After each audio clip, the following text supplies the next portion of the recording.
Every chronic illness has a mental health component. Yes, I know that in many of your cultures, including mine, mental health illness, mental health issues are taboo. But I want to challenge this perception and say that a component of mental health issue doesn't make you or define you as something else. Mental health as itself is what help us keep up with this increasingly demanding world around us. And when you are bedridden, and even if not, if you have a chronic illness of any sort, it takes a toll on you, on your loved one, or your caretaker, on your support system. When you acknowledge that you actually are challenging yourself and being challenged by chronic illness related mental health issues, you are making a huge step towards your healing.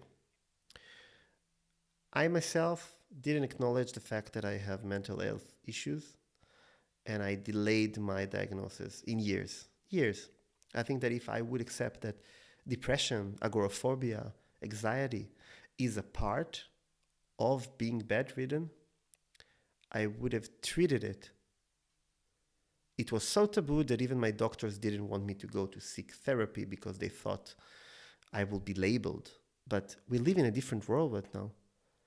Even if you're not able to leave bed, there are services today, there are startups that provide very, very affordable mental health counseling online directly to your phone.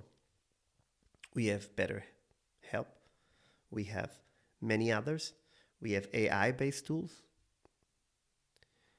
The reason why you should take care of your mental health when diagnosed with chronic illness is that when you're diagnosed, your body and mind are actually going through the 4 stages of grief.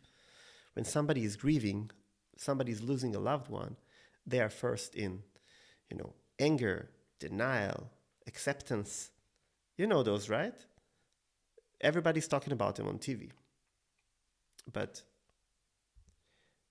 the problem is that we are not associating the death of our perceived healthy body to a regular death of somebody.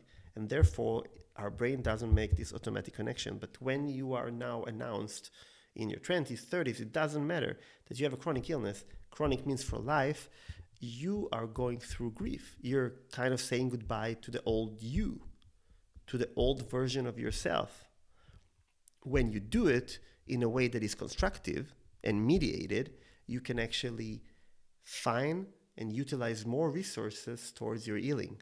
When you ignore the fact that the social isolation, gaslighting, the sometimes detachment from loved ones, that people are not believing you, that your voice is not being heard, that you're feeling basically alone in this journey in many cases, you are really adding stress to yourself that is not necessarily, because you need any bit of spoon or energy you have in order to get better. If you're accepting this, even later after diagnosis, and you're saying, okay, there are these features of grief. I am feeling angry. I am in denial. At some point, very late for some people, acceptance is coming. Sometimes you have the phase that you just completely broken and you don't want to listen to anything. Everything is valid.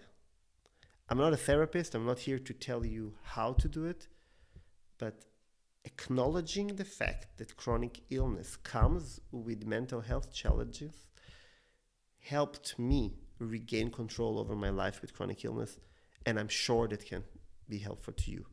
If this topic is interesting to you, I'll be more than happy to delve in an episode, maybe with a guest, an expert, and talk about it. I'm a bit brain fogged today, so the number 4 stage of grief didn't come up to my brain for some reason, but it's okay, because we have chronic illness. Stay healthy and be in touch. See you in the next time.